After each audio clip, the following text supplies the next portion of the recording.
Hi students, आज फिर से वेक्टर अलजेब्रा के लेक्चर 16 में स्वागत है। और हम लोग जो क्वेश्चन का सॉल्यूशन कर रहे थे उसी कारवां को आगे बढ़ाते हैं। और आज question number 7 and up to from 7 होगा। 7 या 7 से आगे के क्वेश्चंस हम लोग डील करेंगे। तो चलिए क्वेश्चन नंबर 7 क्या कहता है, पहले क्वेश्चन समझते हैं, ज्योमेट्री समझते हैं, आंसर आते हैं। तो देखिए क्या कहता है क्वेश्चन हमारा, the sides AB and AC of triangle ABC। एक ट्रायंगल ABC बोला है, तो चलिए हम लोग एक ट्रायंगल ABC बना लेते हैं, उसके बाद आगे बढ़ते जाएंगे। एक ट्रायंगल हमने ABC बनाया, एक ट्रायंगल ABC हमने बनाया, चलिए ठीक है, ABC तैयार है। देखिए नेमिंग देना आसान होगा, AB एंड AC मतलब AB एंड AC, तो A को हम लोग कॉमन रखते हैं ऊपर, A B और ये C। हम लोगों ने A दे दिया, B दे दिया और C दे दिया। अब क्या कहता है, R बाइसेक्टेड मतलब AB को बाइसेक्ट किया जा रहा है किसके द्वारा, D के द्वारा। एंड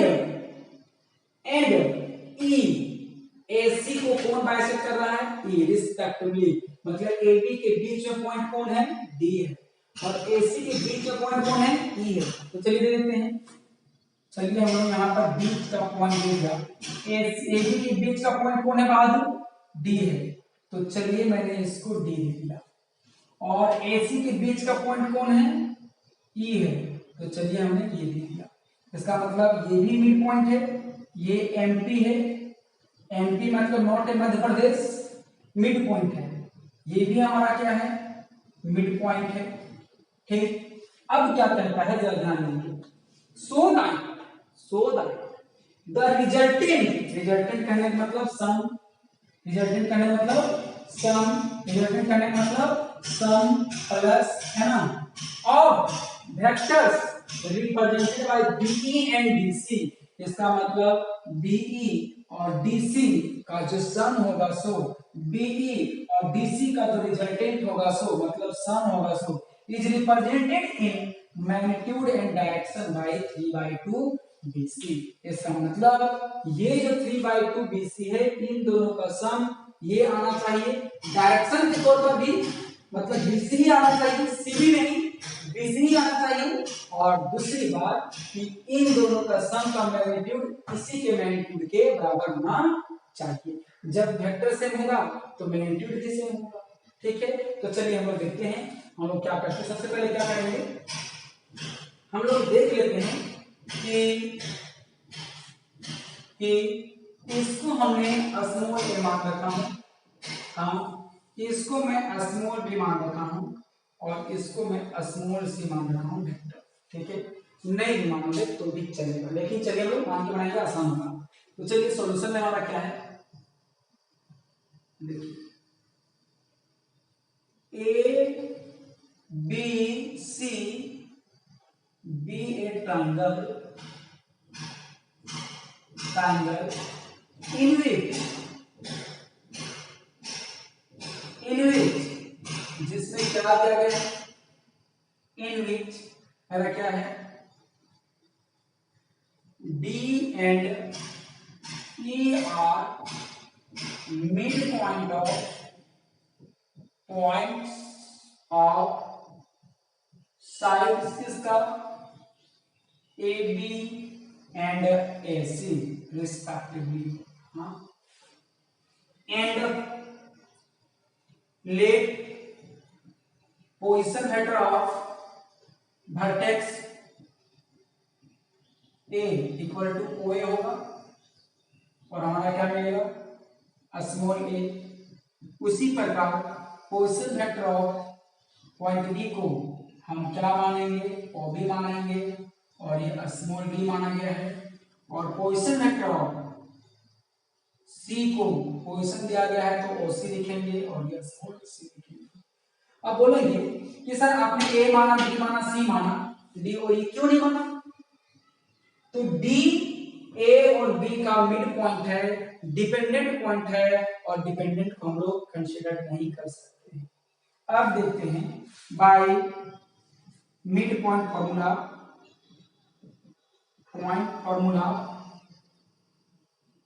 फॉर्मूला देखिए, position vector of point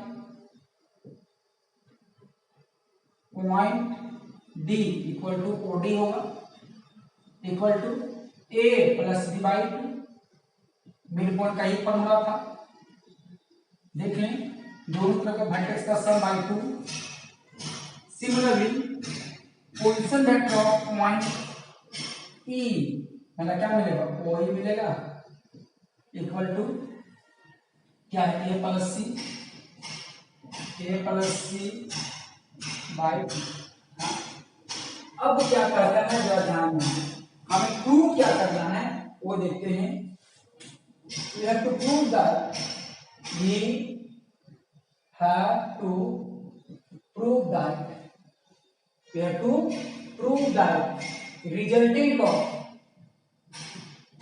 resultant of किसका, BE and BC equal to क्या है, 3/2 BC। जब ये दोनों रिजल्टेंट ये हो जाएगा तो इस प्रकार से रिजल्टेंट का डायरेक्शन भी सेम हो जाएगा और मैग्नीट्यूड भी सेम हो जाएगा, क्योंकि हम लोग सीखे हैं कि जब कोई दो वेक्टर सेम इक्वल होता है तो उसका मैग्नीट्यूड और डायरेक्शन दोनों सेम होता है, क्योंकि इन दोनों को ऐड करेंगे तो एक नया वेक्टर ही मिलेगा। तो हम लोग क्या करेंगे, दैट इज हम लोग क्या लाना है, BE plus DC equal to 3/2 of BC, है ना। हमें ये लाना है, इस चीज को प्रूव करना है। तो चलिए हम लोग यहां से LHS लेते हैं, तो LHS वाला क्या है, BE प्लस DC। हाँ तो चलिए BE का वैल्यू फॉर्मूला क्या मिलेगा, OE minus OB plus DC का फॉर्मूला क्या मिलेगा, OC माइनस OD, ठीक ना। अगर गौर करेंगे सबका वैल्यू जैसे ढूंढ ढूंढ के लिखेंगे, OE कहीं है, चलिए OE कितना है, OE कितना है, A प्लस C, इसको हम लोग ज्वाइन करते हैं, क्या बोला है, BE बोला है, B से E डायरेक्शन दे देते हैं, और क्या बोला है, BC बोला है, D से C को डायरेक्शन दे देते हैं, है ना। तो चलिए ये भी पॉइंट हमारा कितना निकला है, A प्लस C बाई 2, और ये पॉइंट कितना मिला है, A प्लस B बाई 2, है ना। अब E या तो OE एक ही होता है, ठीक है, हम लोग सबका वैल्यू पुट करते हैं, चलिए देखते हैं। OE का वैल्यू कितना है, A plus C by 2 minus OB का वैल्यू कितना है, B है, स्मॉल b है, प्लस OC का वैल्यू कितना है, वेक्टर C है, माइनस OD का वैल्यू कितना है, vector A plus B by 2 है, vector A plus B by 2 है। हम लोग गलती कर रहे हैं, बाहर माइनस है, ठीक है, तो ब्रैकेट ले लो। अब देखिए मेरा क्या मिलेगा, सारा का एलसीएम क्या हो जाएगा, 2 हो जाएगा। अब यहाँ क्या हो जाएगा, A plus C minus 2B plus 2C minus A minus B। अब देखो हम लोग क्या मिलेगा, अब A कैंसिल हो गया, C तो देखिए मेरा क्या मिलेगा, 3C माइनस 3B बाय क्या मिला, 2, तो 3 कॉमन है, क्या मिला, 3/2 और C माइनस B। अब देखिए हम लोग को यहाँ पर क्या मिला, ये निकल क्या रहा है, BE plus DC equal to 3/2 C। देखिए आप उल्टा वैल्यू, आप चाहे तो DC का वैल्यू निकालेंगे तो यही आएगा। अब देखें C का वैल्यू क्या है, C का वैल्यू कितना है, OC, और B का वैल्यू कितना है, OB है ना। अब चलिए वैल्यू पुट करते हैं, तो यहाँ पर क्या मिलेगा, जब और करेंगे उल्टा वैल्यू सी क्या मिलेगा, O C minus B vector O B. और आपको हम बोले थे बाबू, जरा गौर करेंगे, ध्यान देंगे, यदि BC है तो क्या लिखते हैं, OC माइनस OB। हाँ, तो बताइए यदि OC माइनस OB रहेगा तो हम लोग नहीं लिख सकते हैं BC। तो देखिए हमको क्या मिलेगा बाहर में, देखिए BE plus BC equal to 3/2, दोनों में कॉमन कौन है, O, खत्म। लास्ट वाला फर्स्ट आता है, फर्स्ट वाला लास्ट जाता है, तो क्या मिलेगा BC। अब देखिए BC प्रूव हो गया, हेंस प्रूव। ठीक है, कोई दिक्कत नहीं होना चाहिए। ठीक है, आप इसको स्क्रीनशॉट ले लें और अगला क्वेश्चन हम लोग देख सकते हैं। क्वेश्चन नंबर 8 की ओर हम लोग आते हैं, देखते हो कितना इजी प्रश्न है, उसको समझने की कोशिश करते हैं। इन ए ट्राइपेजियम समलंब ज्योमेट्रिकल फिगर कह रहा है कि ऐसा ज्योमेट्रिकल फिगर जिसमें 4 साइड्स हो, 4 साइड्स हो और 2 साइड्स पैरेलल हो और 2 नॉन पैरेलल हो। समलंब, 2 भुजाएं समांतर और 2 भुजाएं असमांतर होती हैं, वैसे ज्योमेट्रिकल फिगर को हम लोग कहते हैं ट्राइपेजियम। तो फिगर को समझ में आया, चलिए हम लोग ऐसे बना लेते हैं। ये लगता है हम लोग ट्राइपेजियम है, देखिए ये दोनों आपस में पैरेलल हैं। हाँ ठीक, अब मैं नेमिंग करूंगा, जरा ध्यान देंगे। Q R parallel to P S, एक का नाम क्यू आर होगा, एक का नाम पी एस होगा, लेकिन आगे थोड़ा देखते हैं कि 2QR equal to P S, इसका मतलब पी एस बड़ा होगा, क्योंकि क्यू आर का 2 गुना पी एस है, इसका मतलब पी एस बड़ा है। यहाँ बड़ा वाला कौन हो गया, पी, और ये हमारा एस हो गया। ठीक, और ये मेरा क्या हो गया, क्यू आर। हाँ, अब देखिए क्या दिया गया है, सॉल्यूशन में हम लोग देखते हैं। Since given P Q R S be a trapezium,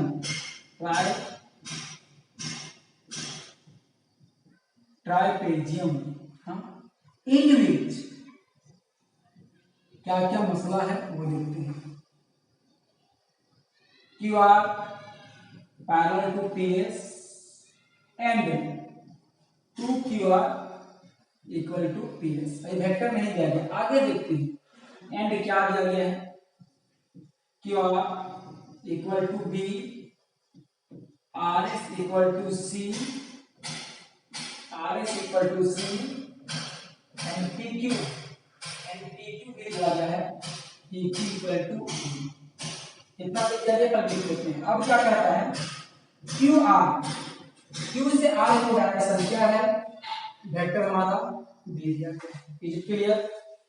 P Q, P से क्यू क्यू, ध्यान देंगे, डायरेक्शन दे रहे हैं, पी से क्यू क्यू, पी से क्यू का है वेक्टर स्मॉल ए है। आर एस, आर से एस क्यू हम लोग क्या है, स्मॉल सी है। अब बताइए बात को जरा गौर करेंगे।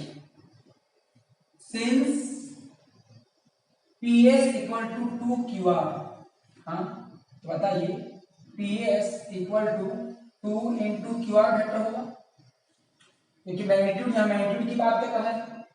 अब बताइए पी एस जो है वो QR 2, QR का वैल्यू कितना है, देखिए तो QR का वैल्यू कितना है, B है, तो QR का वैल्यू कितना लिया, B आ गया। अब हमारे पास PS भी नहीं दिया गया था, तो PS भी हम लोगों ने निकाल लिया, और वो कितना निकल गया, 2B निकल गया। हाँ, अब क्या करना है, क्वेश्चन देखिए, एक्सप्रेस व्यक्त करें A in term of B and C। इसका मतलब A का वैल्यू किसके रूप में होना चाहिए, B और C। इसका मतलब A इक्वल टू में B और C दिखना चाहिए। हमें क्या करता है, now we have to express A in term of B and C, मतलब ए का वैल्यू किसके रूप में होना चाहिए, बी और सी के रूप में होना चाहिए। क्या होगा नहीं पता, लेकिन बी और सी के रूप में होना चाहिए। थोड़ा सा याद करेंगे, इन ट्राइपेजियम